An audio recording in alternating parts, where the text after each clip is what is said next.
இதெல்லாம் நினைச்சு பார்க்கவே முடியாது. ஏன்னா உங்க வீட்டில் இருக்கக்கூடிய சூழல் கட்டமைப்பு நிச்சயம் மேரி கியூரி என்கிற பெண்மணியினுடைய வரலாற்றை விட உங்களுடைய வாழ்க்கை நிச்சயமாக உயர்வான வாழ்க்கையாக இருக்கும். மேரி கியூரி சயின்ஸ்ல நீங்க படிக்கலாம். 8 வயசுல மேரி பக்கத்து வீட்டு பணக்கார வீட்டுல போய் 10 பாத்திரம் தேய்ச்சிட்டு அவங்க தரக்கூடிய ₹1 ₹2 வாங்கிக்கிட்டு தான் பள்ளிக்கூடம் போகணும். ₹2 தான் அந்த மேரியினுடைய ஏழ்மையை போக்குவதற்கு, அவங்க வீட்டில் இருக்கக்கூடிய குடும்ப உறுப்பினர்களுக்கு உணவினை வாங்குவதற்கான ஒரு பொருளாக அவங்க அம்மாவும் வேலைக்கு போறாங்க, இந்த அம்மாவும் மேரியும் வேலைக்கு போறாங்க.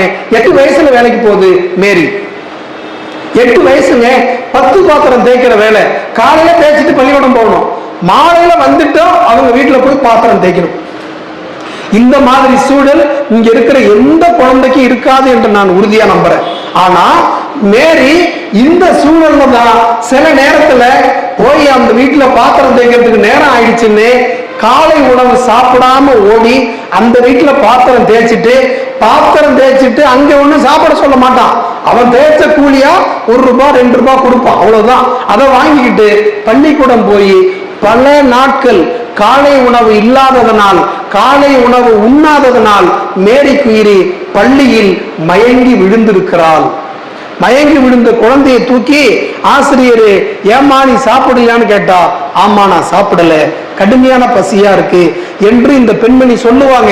சரி நான் சோறு வாங்கிட்டு வந்து தரேன். வேண்டாம், எனக்கு அந்த ஒரு புத்தகம் தேவை, இந்த புத்தகம் வாங்கி கொடுத்தீங்கன்னா எனக்கு போதும் என்று சொல்லி பசியோடு மயங்கிய பொழுதும் கூட எனக்கு சோறு வேண்டாம், புத்தகம் வாங்கி கொடுங்கள் என்று சொன்ன பெண்மணிதான். அந்த பெண்மணிதான் இன்னைக்கு புற்றுநோய்க்கான அந்த ரேடியேஷன் என்று சொல்லக்கூடிய இன்னைக்கு சயின்ஸ்ல கண்டுபிடிச்சு இன்ன வரைக்கும் சயின்ஸ்ல 2 நோபல் பரிசு ஒரு பெண்ணே வாங்கியது உலகத்துல யாருன்னா அது மேரி கியூரி மட்டும்தான், வேற யாரும் கிடையாது. இன்ன வரைக்கும் வேற யாரும் கிடையாது. 1903ஆம் ஆண்டு ஒரு நோபல் பரிசு, 1911ஆம் ஆண்டு ஒரு நோபல் பரிசு, 2 நோபல் பரிசு ஒரே ஒரு பெண்ணை வாங்கியவங்க இன்ன வரைக்கும் வேற யாருமே கிடையாது. சயின்டிபிக் ஆராய்ச்சியில யாருமே கிடையாது. அங்க பாத்தீங்கன்னா அறிவியல் அடிப்படையில, புதிய கண்டுபிடிப்பு அடிப்படையில, புதிய செய்திகள் அடிப்படையில, விஞ்ஞான மக்களுக்கு பயன்பட வேண்டும் என்கிற அடிப்படையில் தான் அங்க ஆராய்ச்சிகள் நடந்து பரிசுகள் தருவார்கள்.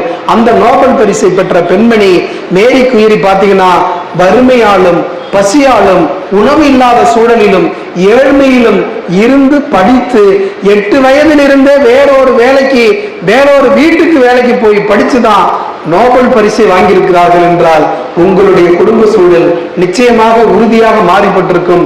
உங்களாலும் மேரி கியூரியை போல உயர்ந்த விருதினை பெற முடியும்.